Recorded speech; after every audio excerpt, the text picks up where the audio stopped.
Buenas tardes, queridas hermanas y hermanos orantes. Vamos a serenar nuestro espíritu para darle lugar al Espíritu del Señor en el nombre del Padre, del Hijo y del Espíritu Santo. Hoy el Señor se encuentra con nosotros a través de su palabra en el relato del último signo del Evangelio de Juan. Se trata de la reanimación de Lázaro, quien resume y personifica a todos los enfermos presentados hasta ahora, y quien junto con sus hermanas representa a una comunidad de discípulos localizada en Betania, en la región de Judea. La mención de Betania pone el episodio en relación con el lugar donde Jesús se había establecido más allá del Jordán. Luego de que intentaran detenerlo en su última visita a Jerusalén, allá por la fiesta, la dedicación, se instala allá donde Juan el Bautista había estado bautizando. Sin embargo, esta vez Betania es la localización de un lugar donde se encuentra la comunidad de discípulos creada por Jesús. Esta comunidad estaba personificada por tres hermanos, Lázaro, Marta y María. En la simbólica de Juan, esta doble localización de Betania a uno y otro lado del Jordán simboliza dos estados de las comunidades cristianas.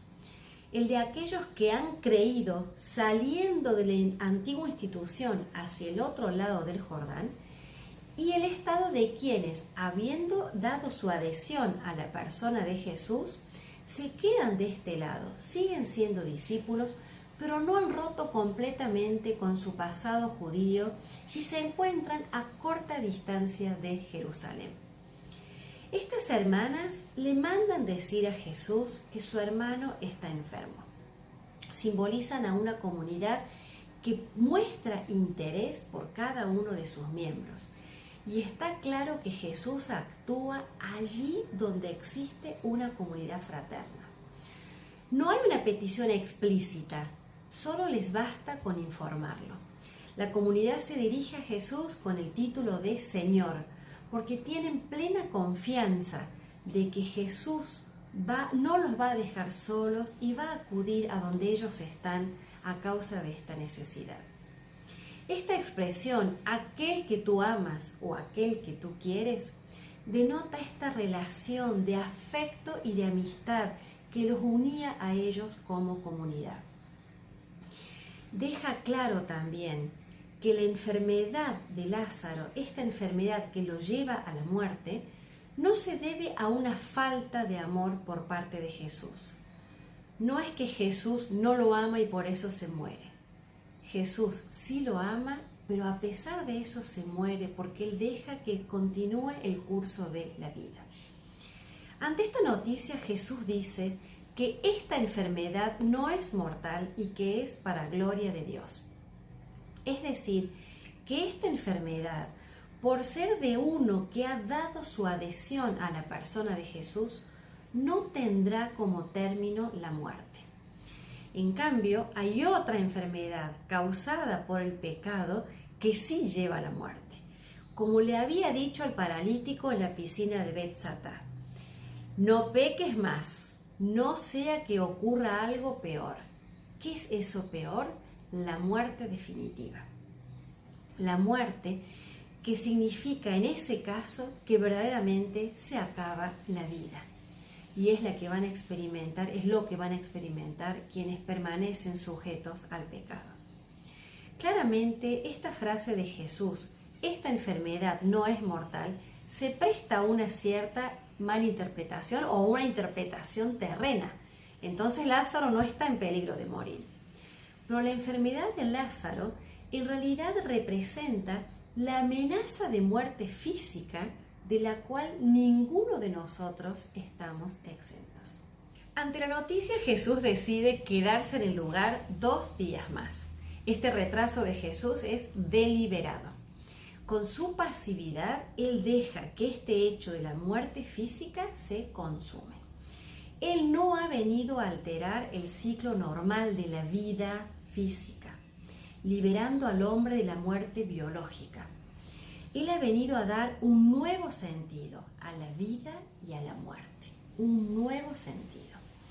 Jesús comunica una vida cuya potencia supera la muerte misma y anula sus efectos permanentes. Con Jesús la muerte deja de ser motivo de temor. Dice el texto que transcurridos los 2 días, Jesús decide volver a Judea. Jesús escoge el momento.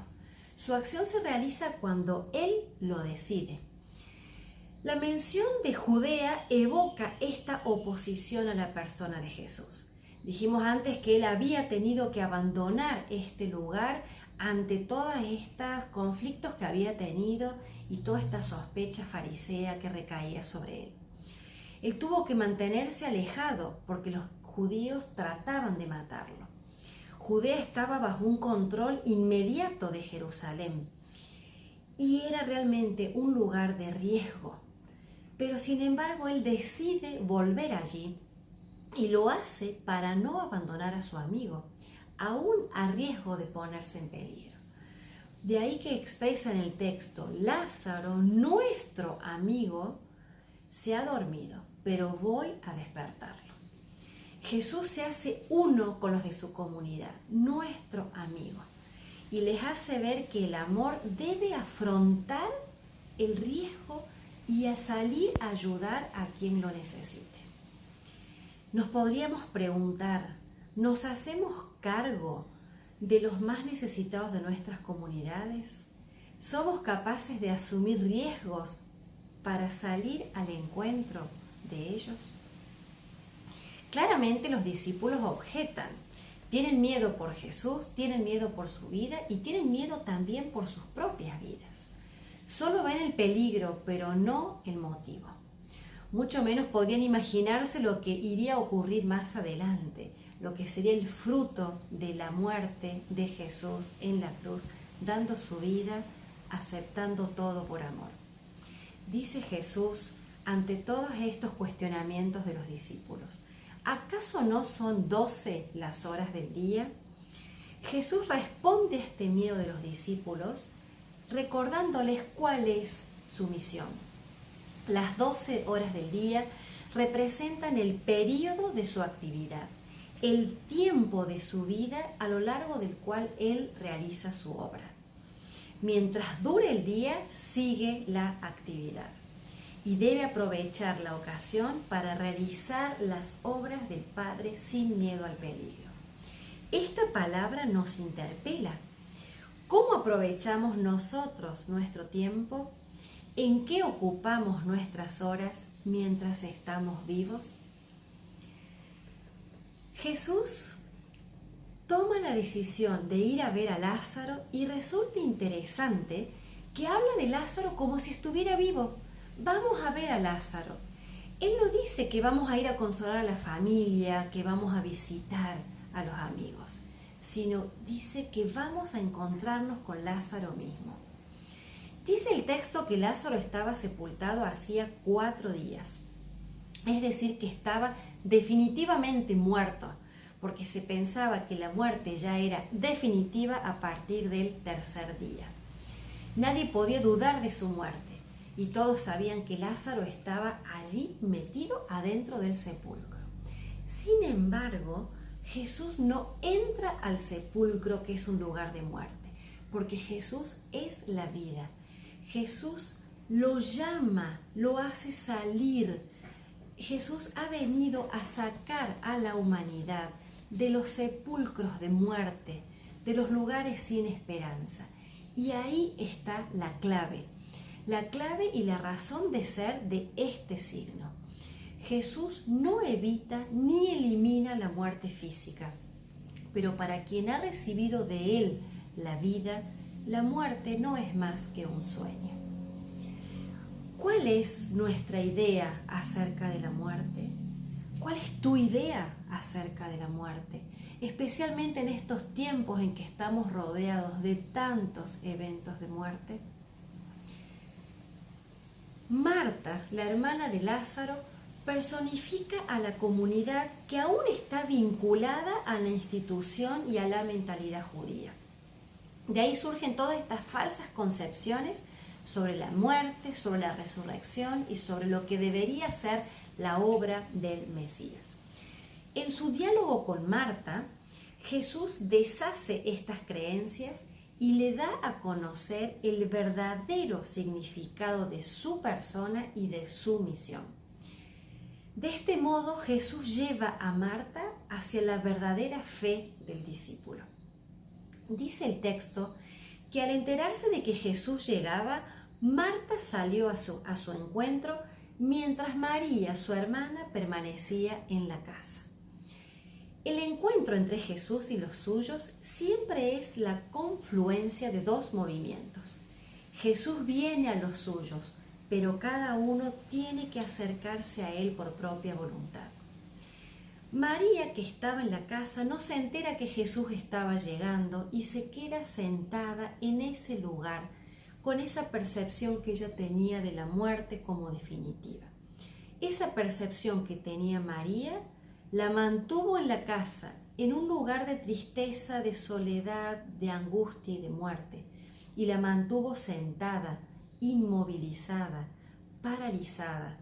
Representa María a esta comunidad paralizada que permanece en el dolor.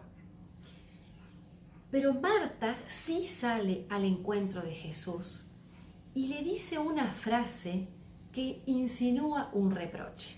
Señor, si hubieras estado aquí, se habría evitado el dolor de esta muerte.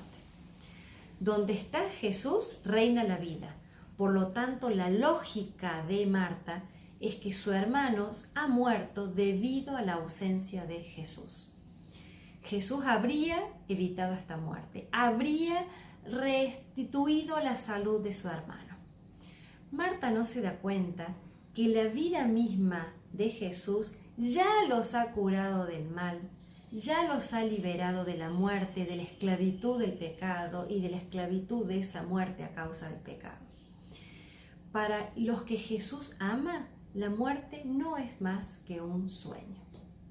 Resulta interesante observar que Marta dice que ella sabe dos cosas. Pero esas dos cosas que ella sabe están por debajo del nivel de fe propio de un verdadero discípulo. Por eso Jesús la ayuda a entrar en la verdadera esfera de Dios. Marta dice, yo sé que Dios te concederá todo lo que le pidas. Por lo tanto, ella ve a Jesús como un mediador infalible que simplemente producirá un milagro.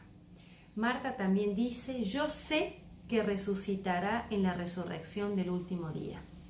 Por lo tanto, ella interpreta a estas palabras del Jesús según esta creencia farisea, según esta mirada popular, según lo que los mismos judíos que la visitaban y la consolaban le decían en ese momento a raíz de la muerte de su hermano. Sus palabras, ya sé, denotan una decepción también. Ella desearía que Jesús obrara el milagro. Ella desearía que las cosas sean distintas a su manera y según sus esquemas mentales. Marta se había imaginado una acción inmediata, sanadora de Jesús y una resurrección lejana cuando llegue el último día.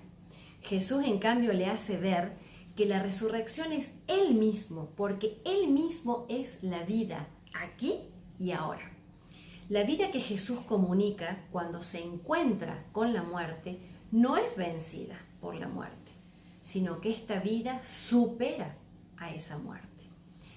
Por eso Jesús expresa, el que crea en mí, aunque muera, vivirá. La única condición es la adhesión a la persona de Jesús. Y eso incluye la aceptación de su vida y muerte como norma de la propia vida. La vida de Lázaro va a mostrar anticipadamente el don de la vida que está destinado a todo aquel que cree en Jesús. Esa es la fe que Jesús espera de Marta. Y esa es la fe que Jesús espera de todos nosotros. ¿Crees esto? Para ser discípulo no bastan las antiguas creencias. La comunidad de Jesús es la comunidad de aquellos que ya creen, que ya poseen la vida definitiva, que ya han recibido, hemos recibido el Espíritu de Dios. Luego de este diálogo con Jesús, Marta se marchó y fue a buscar a su hermana María, diciéndole en secreto: el Maestro está aquí y te llama. Resulta simpático porque Jesús no había mandado a llamar a María. Sin embargo, María interpreta esta llegada de Jesús como un llamado a la comunidad, como una muestra de amor de Jesús que reclama una respuesta. Marta sabe que su hermana debe oír de boca de Jesús lo que ella misma ha oído. Por eso lo llama el Maestro te llama. En la comunidad es Jesús el que enseña, es Jesús el que habla. Y María tiene que salir de la casa, de ese lugar de angustia, muerte, tristeza, oscuridad, pasividad, de ese estado de parálisis. Tiene que salir María de allí y escuchar lo que Jesús tenga para decirle. El Maestro está aquí y te llama. Es Jesús quien enseña, quien nos enseña directamente a todos. Así como nosotros somos iluminados por su palabra en nuestras comunidades de lección. Que podamos como María, como Marta, exclamar: sí, Señor, creo. Y que podamos ir al encuentro de nuestros hermanos que están paralizados en sus casas, rodeados de oscuridad. Que podamos salir y decirles: el Maestro está aquí y te llama. Con esta breve reflexión los dejo en compañía del Maestro para que escuchemos directamente de su boca lo que Él tenga para decirnos. Les deseo una bendecida lección y que podamos inclinar el oído ahí donde el Señor nos hable. Les mando un gran abrazo y muchas gracias por compartir este espacio.